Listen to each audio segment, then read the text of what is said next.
अस्सलाम वालेकुम। उम्मीद है आप खैरियत से होंगे। आज की वीडियो में हम इंटरव्यू को डिस्कस करेंगे। इससे पहले वीडियोस में मैंने इंटरव्यू के बारे में वीडियोस बनाई थी जिसमें मैंने बताया था कि कश्मीर स्टडीज़ से कौन से क्वेश्चन पूछे जाएंगे। एक मैंने आपको कंसेप्ट दिया था, जाहिर सी बात है मैंने तकरीबन वहाँ पे 10 से क्वेश्चन डिस्कस किए थे, तो 10 से ज़्यादा भी आ सकते हैं। तो आज पेडागोजी को हम डिस्कस करेंगे, जो कि मेन इंपॉर्टेंट, जहाँ पे आपने वो नोटिफिकेशन देखा है उसमें लिखा हुआ है सब्जेक्ट के बारे में आएगा। तो ज़ाहिर बात है जो जनरल लाइन वाले हैं उनका जो सब्जेक्ट है वो पेडागोजी है, ठीक है।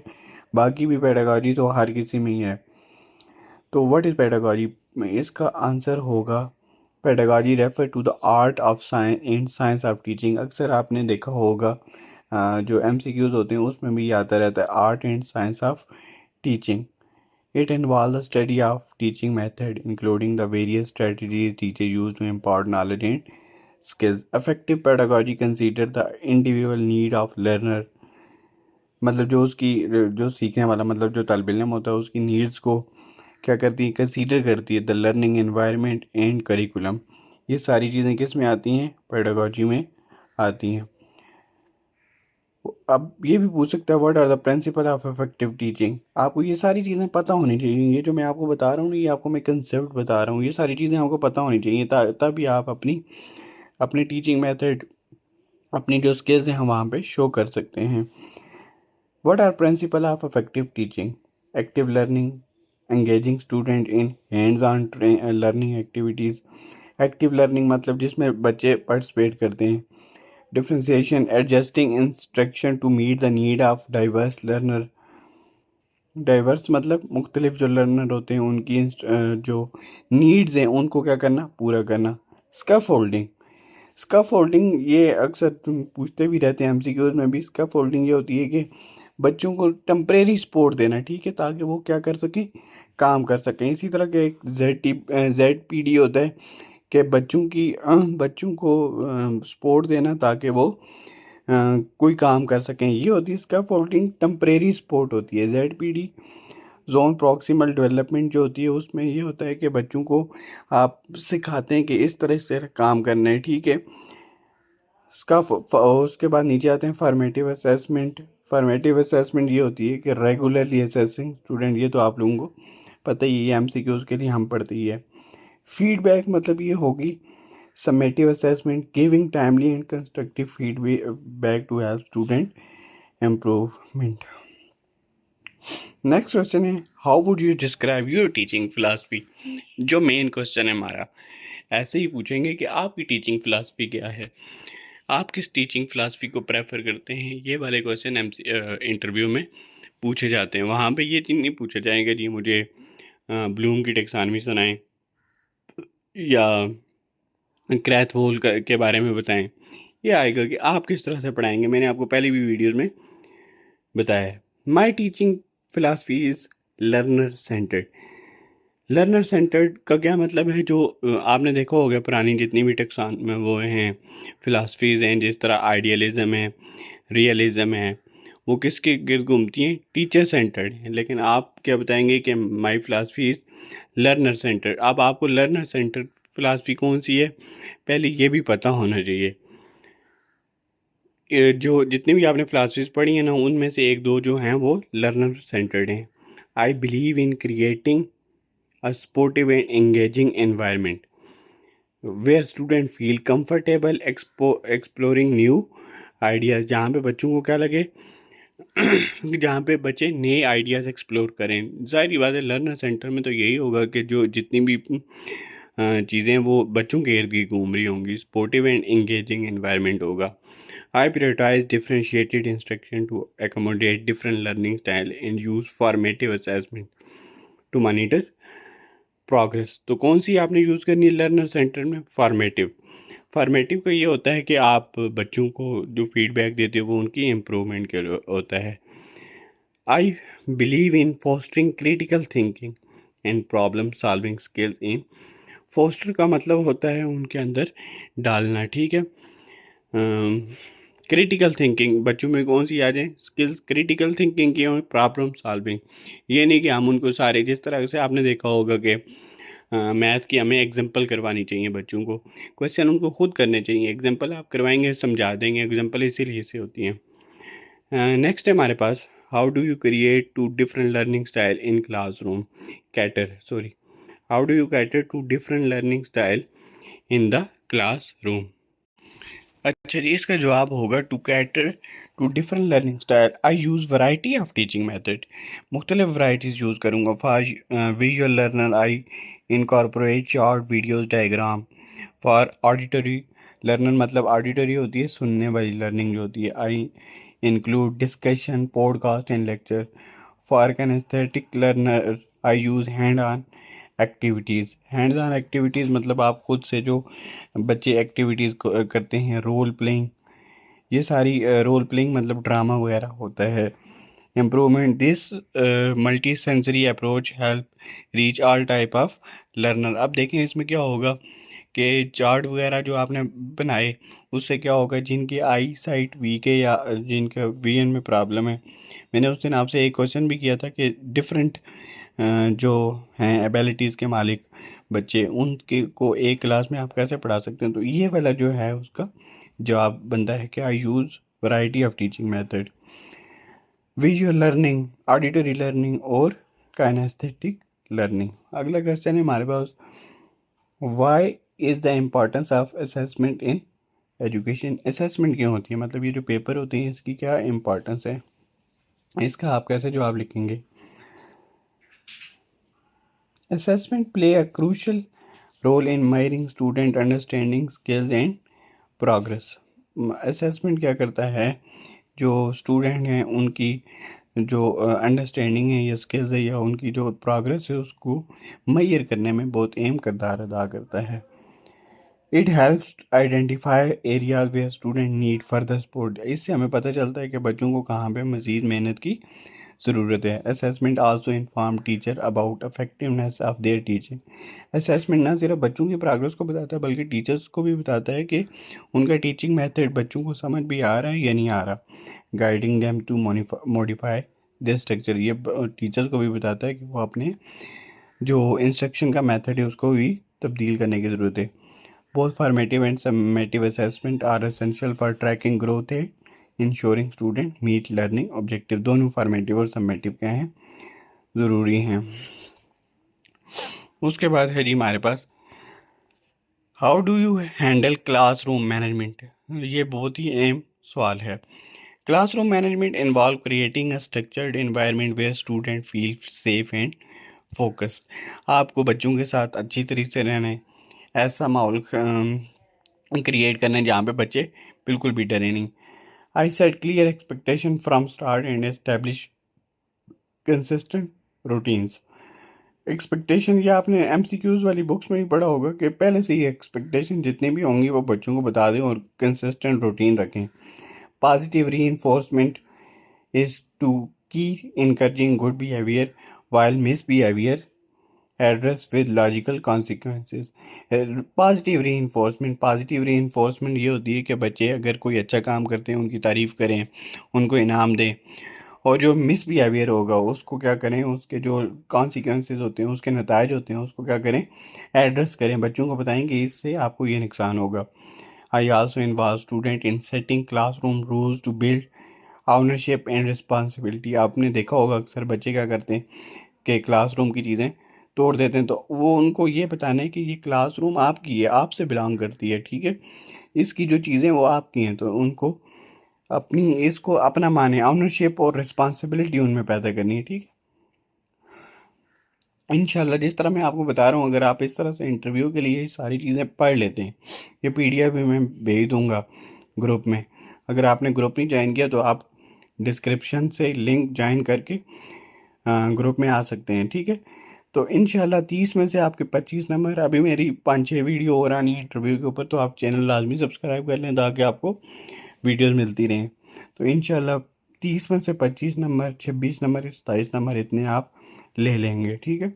सारे टॉपिक्स को मैं कवर करूँगा। कश्मीर स्टडीज़ हो गया, पेडागॉजी ये वाला है, और उसके बाद जितने भी टॉपिक्स हैं जो एमसीक्यूज इंटरव्यू के लिए उन्होंने बताए हुए हैं वो हम यहाँ पे डिस्कस करेंगे। अच्छा, ये आगे हमारे पास What is differentiated instruction and how do you implement it? Differentiated instruction कैसे कौन सी हैं और आप उनको लागू कैसे करोगे? Differentiated instruction involve tailoring teaching to meet the diverse need of student. Diverse का मतलब होता है मुख्तलिफ फैली हुई जो बच्चों की ज़रूरियात हैं उनको पूरा करोगे। I implement it by varying content process and product based on student readiness level interest and learning profile. उनकी देखेंगे कि वो क्या सीखना चाहते हैं, उनकी इंटरेस्ट क्या है, ये सारी चीज़ें देख के उसके बाद उसके उनके ऊपर कंटेंट वगैरह जो जितना भी प्रोसेस है वो लागू करेंगे। For example I provide advance task for gifted student. Gifted student वो होते हैं जिनका IQ लेवल 140 से अबव होता है, तो उनको एडवांस मतलब मुश्किल टास्क देंगे। एंड इसका फोल्ड एक्टिविटीज़ का फोल्ड का मतलब होता है सपोर्ट देना।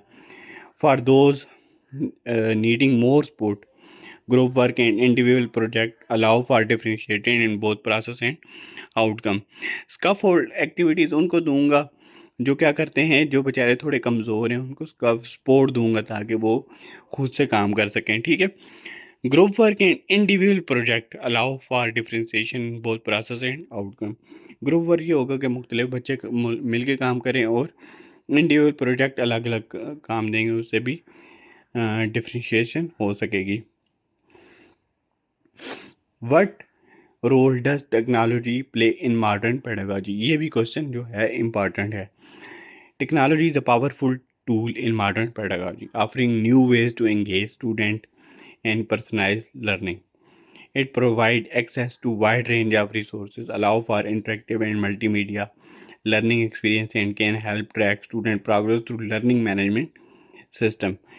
बस आपने ये बताना है टेक्नोलॉजी जो है वो एक पावरफुल टूल है पेडागॉजी में, क्योंकि उसकी वजह से बच्चे क्या रहते हैं, एंगेज रहते हैं। जैसे अगर आप अपना लेक्चर जो है मल्टीमीडिया पे देते हैं तो बच्चे कितने एंगेज रहते हैं। ठीक है। उनकी जो लर्निंग है वो भी 83% जो होती है वो एक्वायर कर लेते हैं, क्योंकि 75% विजन से और 13% जो है वो इससे सुनने से, तो ये 83 से भी ज़्यादा बनती है। आई थिंक 87 या 88 बनती है।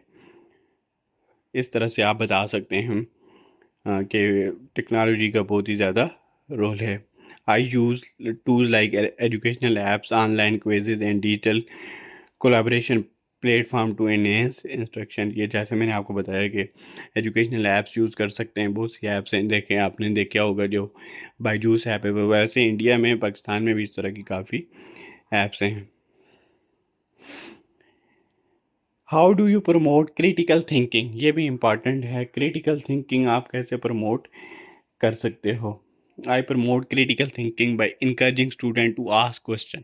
सोचें बच्चे कि ये चीज़ कैसी होगी, क्यों ये। इसीलिए आपने देखा होगा कि एग्जाम्पल ज़्यादातर पढ़ानी चाहिए बच्चों को। वो खुद क्वेश्चन जब आता है वो सोचते हैं ये क्यों हुआ। एनालाइज इंफॉर्मेशन ताकि एनालाइज कर सकें एंड एक्सप्लोर डिफरेंट पर्सपेक्टिव्स, मतलब जिसमें ग्रुप वर्क होगा और डिफरेंट पर्सपेक्टिव ग्रुप में ये होगा कि हर बच्चे का अलग पर्सपेक्टिव होगा, तो डिफरेंट पर्सपेक्टिव जिस टाइम वो सुनेंगे तो वो उस लिहाज से सोचेंगे, तो उनमें क्रिटिकल थिंकिंग डेवलप हो सकती है। I use open ended question. Open ended मतलब जिसमें आप कुछ भी कर सकते हैं। Problem solving task, debates, project based learning to stimulate deeper thought. Project based learning में ये होगा कि बच्चे अपने पर्सपेक्टिव से कुछ भी चीज़ जो है वो सोच सकते हैं, वैसा कर सकते हैं। I also teach student how to evaluate sources and support their argument with evidence. मैं बच्चों को ये भी सिखाऊंगा कि किस तरह से वो डिफरेंट सोर्सेज से क्या कर सकते हैं, एवेल्यूएट कर सकते हैं एंड सपोर्ट देयर आर्ग्यूमेंट। और जो वो बहस कर रहे हैं, जो आर्ग्यूमेंट दे रहे हैं, उसको कैसे एविडेंस की मदद से सपोर्ट कर सकते हैं। उसके बाद है what is constructive pedagogy and how you apply it on classroom. Constructive pedagogy is based on the idea that learner construct their own understanding। Constructive pedagogy क्या है? लर्नर अपनी ही अंडरस्टैंडिंग और नॉलेज दुनिया के बारे में क्या करता है, कंस्ट्रक्ट करता है थ्रू एक्सपीरियंस एंड रिफ्लेक्शन। जो वो एक्सपीरियंस करते हो जो रिफ्लेक्शन हो रही होती है in the classroom. I apply this by creating learning experience where student explore concept, solve problem and engage in hand on activity. ये किसकी वजह से होगा? Concept, solve problem and engage in hand on activities. मतलब hand on activity मतलब experimental activities जो होती हैं उसकी मदद से ये हो सकता है। I act as a facilitator. आपको पता ही होगा कि जब जो डायग्नोस्टिक लर्निंग होती है उसमें किसके तौर पे काम कर रहा होता है? फैसिलिटेटर के तौर पे काम करता है। Guiding students as they build their own understanding. बच्चों को क्या करूँगा कि गाइड करूँगा कि वो अपनी अंडरस्टैंडिंग को क्या कर सकें, बिल्ड कर सकें। How do you integrate collaborative learning in your classroom? आप क्लासरूम में कोलैबोरेटिव लर्निंग को कैसे इंटीग्रेट कर सकते हैं? I integrate collaborative learning by organizing group projects, discussion and peer teaching. Peer teaching क्या होती है कि जो बच्चे ही एक दूसरे को पढ़ाते हैं। आपने देखा होगा कि एक बच्चा जाके प्रेजेंटेशन देता है, फिर दूसरा, तीसरा, इस तरह से। I assign roles within the group to ensure everyone participate. Group work देंगे जिसमें हर बच्चे ने कुछ ना कुछ काम करना होगा। तो इस तरह से कोलैबोरेटिव लर्निंग जो हो सकती है। I encourage student to share ideas. ये चीज़ें आपने याद करनी, ठीक है, कि अगर ये होगा तो ग्रुप वर्क की वजह से जो उनके दरमियान में कोलैबोरेटिव लर्निंग पैदा होगी प्रोजेक्ट्स की मदद से, पीयर टीचिंग से, ये चीज़ें। Collaborative learning help build team work पैदा होगी उनमें। टीम मतलब ये जज्बा पैदा होगा, कम्युनिकेशन स्किल, एक दूसरे के साथ बात करेंगे, and sense of community in classroom. ये बड़ी मुश्किल से मैंने क्वेश्चन लिखे हैं आप लोगों के लिए, तो इसको आप रायगा ना जाने दें, ये पढ़ें आप, बहुत लाजमी है ये।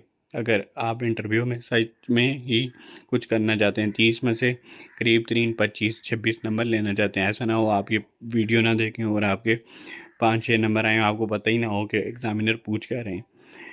What is role of teacher in fostering social emotional learning? SEL। Social emotional learning foster करने में टीचर का क्या किरदार है?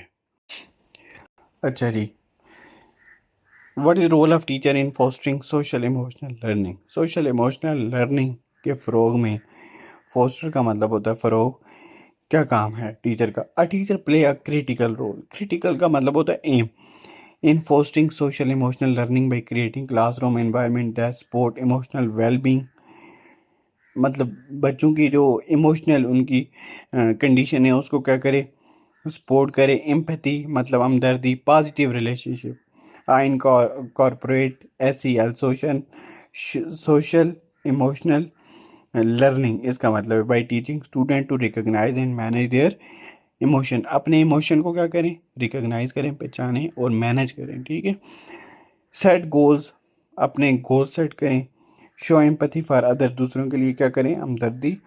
एंड रिजॉल्व कन्फ्लिक्ट, कन्फ्लिक्ट होते हैं तनाज़ा, ठीक है, बच्चों में हो जाते हैं ना तनाज़े। तो इस तरह से आप उनको बिल्ड कर सकते हैं कि एक दूसरे के साथ वो लड़ाइयाँ ना करें। Activities like circle time, reflective journaling and role playing help build skills. अच्छा जी, सर्कल टाइम क्या होता है? सर्कल टाइम ये मतलब होता है जिसमें बच्चे क्या करते हैं कि एक सर्कल में इकट्ठे हो जाते हैं। जैसे आपने देखा होगा कि जो खिलाड़ी होते हैं वो एक सर्कल में ग्राउंड में आने से पहले इकट्ठे हो जाते हैं और वो क्या करते हैं, डिस्कशन करते हैं। इस तरह से होनी चाहिए। रिफ्लेक्टिव जर्नलिंग क्या होती है? रिफ्लेक्टिंग जर्नलिंग जो होती है एनालिटिकल प्रैक्टिस होती है, जिसमें क्या होता है रियल और या इमेजिनरी सेंस को क्या किया जाता है, डेवलप किया जाता है या लिखा जाता है, ठीक है।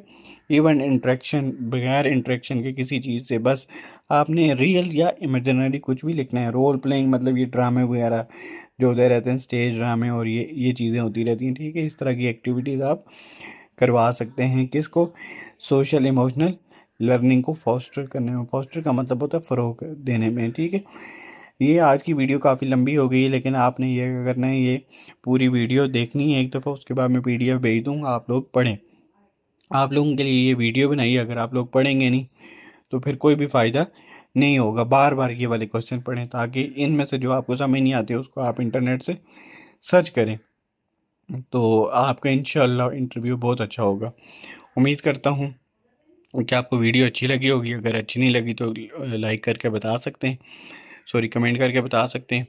अगर अच्छी लगी है तो लाइक करें, दोस्तों के साथ शेयर भी करें जो पीएससी की तैयारी कर चुके हैं और आप इंटरव्यू की तैयारी कर रहे हैं। अल्लाह हाफ़िज़।